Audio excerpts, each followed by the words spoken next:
मित्रों, वर्ण या वर्णाश्रम धर्म वर्तमान समय में एक विवाद का विषय बना हुआ है। विवाद का विषय इसलिए है कि आज तक वर्ण शब्द का सही मायने में, सही अर्थों में उसका निर्वचन नहीं किया गया। समाज में इसका सही ढंग से प्रचार प्रसार नहीं किया गया, इसके अर्थ को बताया नहीं गया। मित्रों, जब से वर्ण को जातिगत जन्म जाति के आधार पर मान लिया गया, तब से इस देश में, भारतवर्ष में यह अनेक प्रकार के विवादों का, अनेक प्रकार के अनर्थों का ये जड़ रहा है। इसके अर्थ को जानने के लिए हमको भृगु स्मृति को पढ़ना होगा, भृगु जी के विचारों को जानना होगा। वस्तुतः वर्ण शब्द व्री धातु से वर्ण करने या चुनने के अर्थ में प्रयुक्त होता है। कहने का अभिप्राय है, भृगु जी कहते हैं कि व्यक्ति अपने गृहस्थाश्रम को चलाने के लिए जिस प्रकार के व्यवसाय को अपने श्रम दम आदि गुण और कर्मों के आधार पर वर्ण करता है, चुनता है या उसका विनिश्चय करता है, वह वर्ण के नाम से जाना जाता है। कहते हैं, समाधि गुणवृत्त्यर्थम कर्मभिर्वर्ण निश्चयम् कृत्वा वैदिक होमादौ तद्दद वर्ण प्रवर्तनम। इसी तरह से भृगु स्मृति के पहले अध्याय के 65वें श्लोक में उन्होंने स्पष्ट करते हुए लिखा है कि वृत्त्यर्थं कर्मभिः सम्यक् वर्णश्च विदितो भवेत् ततः कर्मसु श्रौतेषु प्रवृत्तिः सफला दृढाम्। अर्थात गृहस्थाश्रम में व्यक्ति के द्वारा जीविकोपार्जन के लिए अपनाए जाने वाले कर्मों के द्वारा ही वर्ण शब्द विदित होना चाहिए। उससे ही मनुष्यों की श्रौतो स्मार्तो यज्ञादि कर्मों के प्रति उसकी प्रवृत्ति जो है सफल हो सकती है, अन्यथा नहीं। भृगु स्मृतिकार महर्षि भृगु का कहना है कि इसके लिए बालक के पूर्व जन्म के संस्कार विशेष भी कारण होते हैं। अर्थात बालक में जिन जिन कर्मों के करने के प्रति उसकी अभिरुचि होती है, या जिन कर्मों में उसकी निपुणता होती है, वह बालक को उस प्रकार के कर्मों के प्रति, कर्मों को करने के लिए अग्रसर होता है। इसमें जन्मजाति कदापि आड़े नहीं आती। इसमें उस बालक के पूर्व जन्म के जो संस्कार हैं, स्वभावगत गुण कर्म हैं, उसी के आधार पर ही वर्ण व्यवस्था की स्थापना हुई थी। जैसा कि अन्य शास्त्रकारों ने भी इसका समर्थन किया है। गीता में भगवान श्री कृष्ण कहते हैं,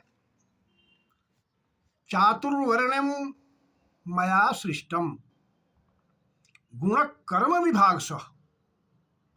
अर्थात तो ये जो चारों वर्णों की स्थापना की गई मेरे द्वारा, वह अवस्थापना गुण और कर्म के आधार पर, वो भी स्वभावज, माने स्वभाव से उत्पन्न होने वाले गुण और कर्मों के आधार पर हुई है, न कि पैतृज या पैतृक कर्मों के आधार पर।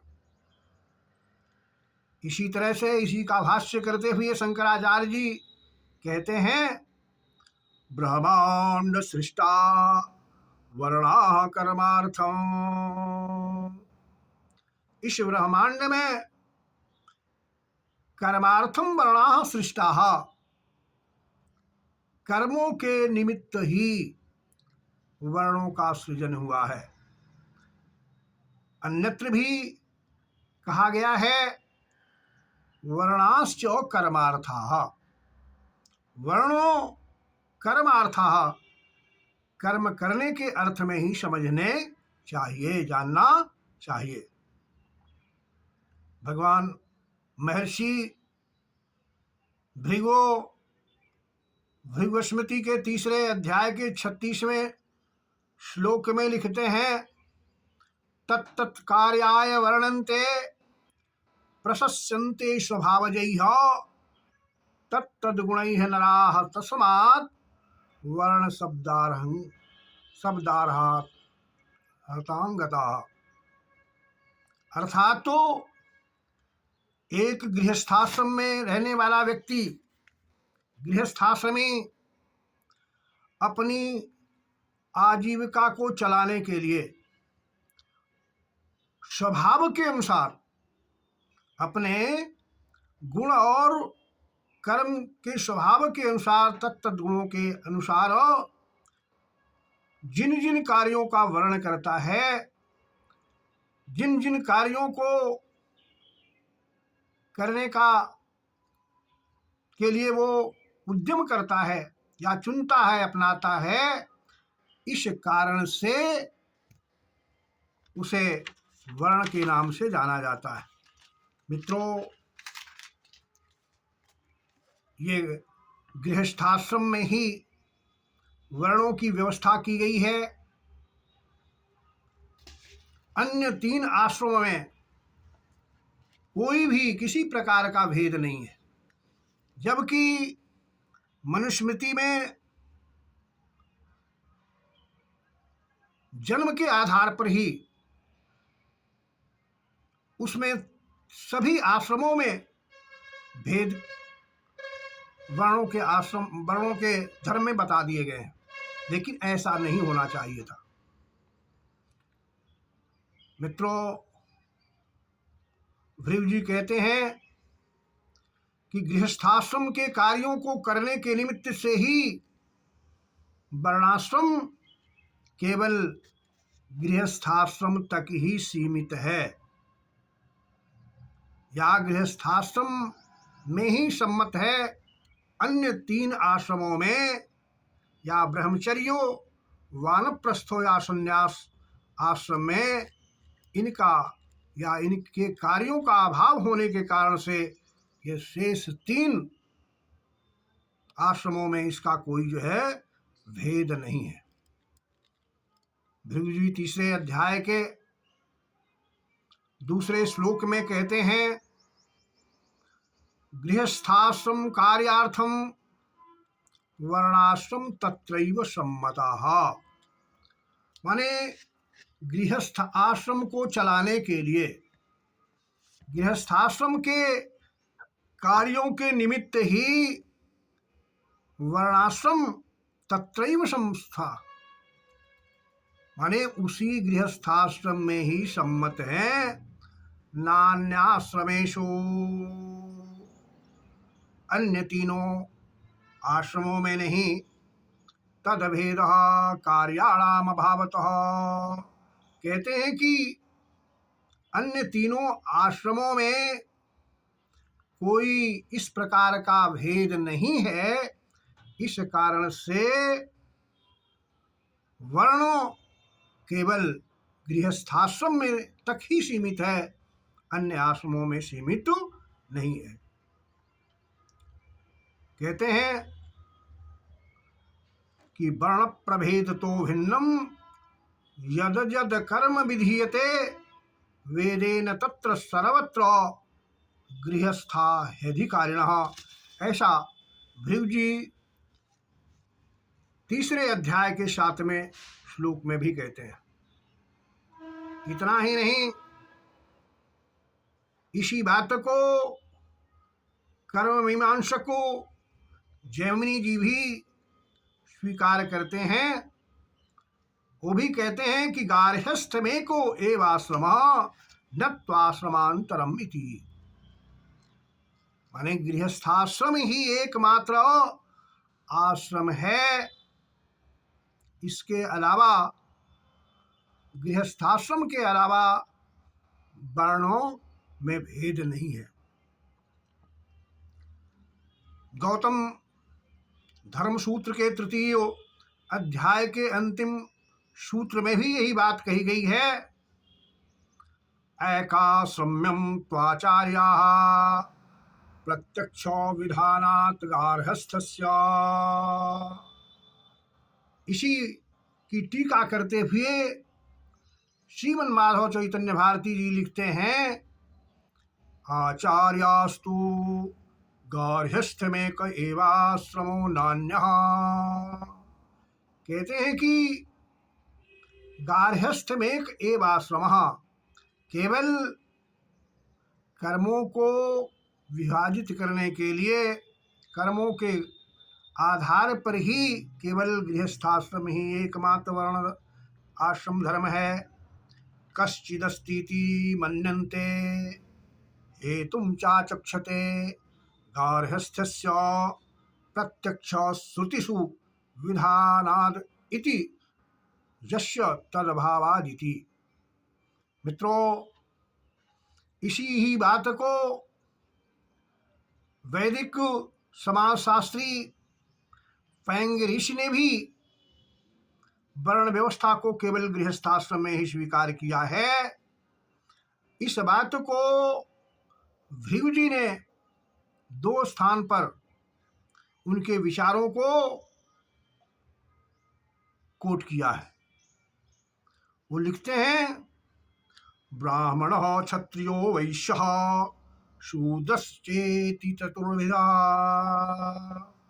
ब्राह्मण, क्षत्रिय, वैश्य और शूद्र, ये 4 प्रकार के वर्ण हैं। और कहते हैं कि वर्णो गार्हस्थ एवेति, और ये वर्ण केवल गृहस्थाश्रम धर्म में ही है, ऐसा पैंग्यवा ब्राह्मणम अब्रवीत। इस बात को पैंग्य ब्राह्मण ने भी स्वीकार किया है। मित्रों, यदि उपरोक्त विद्वान महर्षियों की बात को माना जाए तो वर्तमान भारत में युगों से चली आने वाली जन्म जाति व्यवस्था का अपने आप खंडन हो जाता है, निरसन हो जाता है, क्योंकि एक ही पिता की 4 संततियां अपने अपने गुण स्वभाव के अनुसार अपने गुण और स्वभाव के अनुरूप आज भी अलग अलग जीविका को चलाने वाली वृत्तियां अपनाती रहती हैं। इनमें से कोई बच्चा उसका अध्ययन अध्यापनाद में रुचि रखता है, वो आचार्य के कार्य को करता है। कोई उसका बालक को अगर बलिष्ठ है, पराक्रमी है, तो वो फौज या सेना में कार्य करने के लिए प्रयास करता है या कार्य करता है।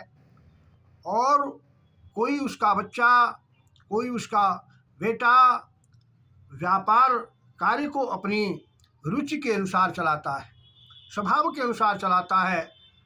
और उसमें से अगर कोई मंद बुद्धि बालक है उसका, जो न तो पढ़ने में, न तो शौर्य वीर्य में है उत्तम, न तो व्यवसाय कर सकता है, तो वो अपने सेवा जैसे कार्य को परिवार के भरण पोषण के लिए चलाता है। इसी प्रकार से ये वर्ण व्यवस्था लागू है, इसमें दो राय नहीं है। मित्रों, कहते हैं कि अगर हम जन्म जाति या जन्मना वर्ण व्यवस्था को मान लेते हैं तो हम देखते हैं कि श्रेष्ठ श्रोत्रिय ब्रह्मनिष्ठ के घर में कभी कभी देखा जाता है कि चांडाल पुत्र पैदा होता है, संस्कारहीन चांडाल बालक पैदा हो जाता है।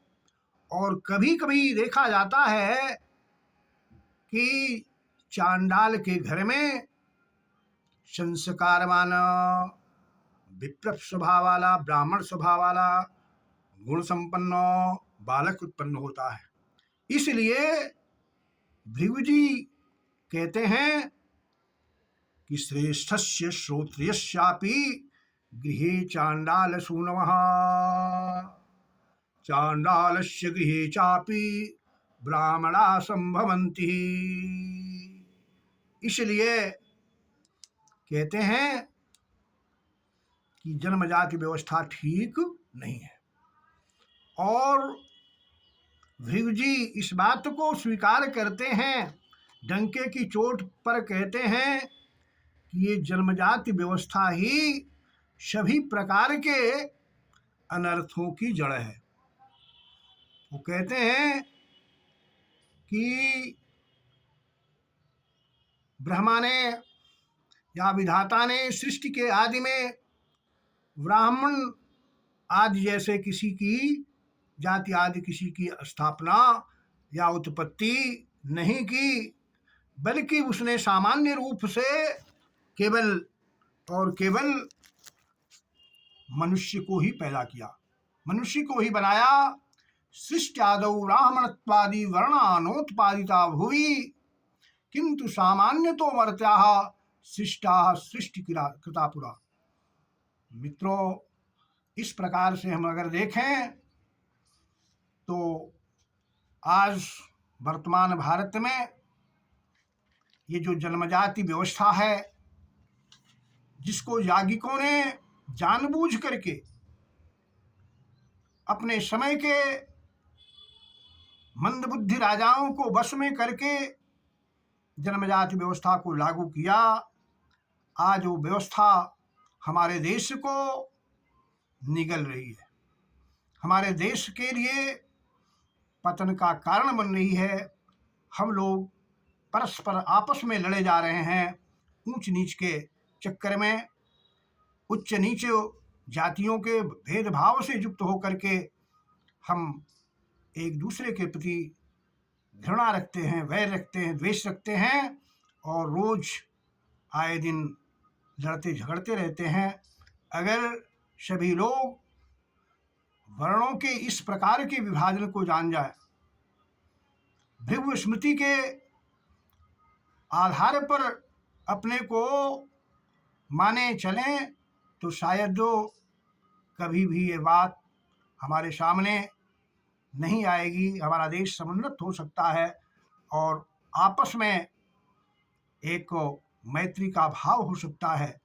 मित्रों, आप सभी वर्ण के विषय में जानिए कि वर्णों ये जातिगत नहीं, जन्मगत नहीं, बल्कि हमारे द्वारा, आपके द्वारा जो चुना जाने वाला गृहस्थाश्रम में व्यवसाय है वहीं तक सीमित है, हमारे लड़के बच्चों के लिए नहीं है।